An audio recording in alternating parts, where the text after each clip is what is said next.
KBR news కి స్వాగతం. Kakinada rural Thorangi గ్రామంలో నిషేధిత సిగరెట్లను విజిలెన్స్ అధికారులు పట్టుకున్నారు. ఈ సందర్భంగా విజిలెన్స్ సిఐ నాగరాజ్ మాట్లాడుతూ, అప్పారావు అనే వ్యక్తి ఒడిశా నుండి సుమారు 2 కోట్ల రూపాయల విలువ చేసే నిషేధిత సిగరెట్లను తీసుకొచ్చి ఒక గదిలో నిల్వ చేశారని అన్నారు. దీనిలో 311 బాక్సులలో 3 లక్షల యూనిట్ల సిగరెట్ ప్యాకెట్లు ఉన్నట్టుగా గుర్తించామని తెలిపారు. దీనిపై కేసు నమోదు చేసి విచారణ చేస్తామని అన్నారు. మా విజిలెన్స్ ఎన్ఫోర్స్మెంట్ మేడం గారు ఇన్స్ట్రక్షన్స్ మేరకు కాకినాడ జిల్లాలో తూరంగి ప్రదేశంలో ఒక ఇంట్లో మరి ఈ ఇల్లీగల్గా మరియు అన్బ్రాండెడ్ సిగరెట్లు ఉన్నాయని చెప్పి ఇన్ఫర్మేషన్ మీద మా టీంని విజిలెన్స్ ఎన్ఫోర్స్మెంట్ టీం, నేను డిఎస్పీను, నాతో 2 ఇన్స్పెక్టర్లు, మురళీకృష్ణ గారు, మధుబాబు గారు, అలాగే మా ఏఓ గారు, డిసిటివ్ గారు అందరం కలిసి మరి స్టాఫ్ తోటి ఈ దినము ఇక్కడ రేడ్ చేయడం జరిగింది. ఈ రేడ్లో మరి ఇందులో రెవెన్యూ డిపార్ట్మెంటు, అలాగే ఎల్ఎం డిపార్ట్మెంటు, డిసిటివ్ గారు, అదర్ డిపార్ట్మెంట్స్ అన్నీ పాల్గొన్నాయి. మా అన్ని డిపార్ట్మెంట్స్తో సివిల్ పోలీసు మన ఇంద్రపాలెం నుంచి కూడా పాల్గొన్నారు. మేమందరం కలిసి ఈ రేడ్ కండక్ట్ చేయగా, ఈ రేడ్లో ఈ ఇల్లు వచ్చి ఈ పచ్చిగోళ్ల అప్పారావు గారని అతని స్నేహితుడైన ఇంకొక ముస్లిం కుర్రవాడి ద్వారా అద్దెకి తీసుకొని ఈ ఇంట్లో ఈ అక్రమ నిల్వలని ఇల్లీగల్గా ఉంచారు.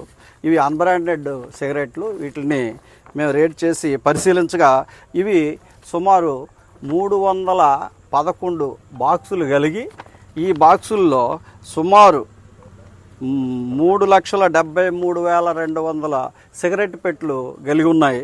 దీని వర్త్ యాక్చువల్గా ఏంటంటే మొదట మనకు కనిపించింది 40 రూపాయల రేటుతో కొన్ని బాక్సులు కనిపించున్నాయి. దాని మీద మేము రేటు కడితే 1,49,28,000 రూపాయలకి వచ్చింది. కానీ అలా ఇప్పుడు మేము అన్నీ మొత్తం విడదీసి పరిశీలించేసరికి కొన్ని 100 రూపాయల రేటు ఉన్నాయి, కొన్ని 64 రూపాయల రేటు ఉన్నాయి. దీనివల్ల ఈ రేటు కూడా పెరిగే అవకాశం ఉంది. ఇది పూర్తిగా ఈ రేడ్లో పూర్తిగా మేము తనిఖీలు నిర్వహించిన తర్వాత పూర్తి వివరాలు అప్పుడు తెలియజేయగలము. ఇప్పటి వరకు తెలిసిన వివరాలు అయితే ఇంతేను. దీన్ని అప్రాక్సిమేట్ వరకు ఒక 2 కోట్లు కానీ 1,75,00,000 వరకు ఉండొచ్చని అంచనా వేస్తున్నాము.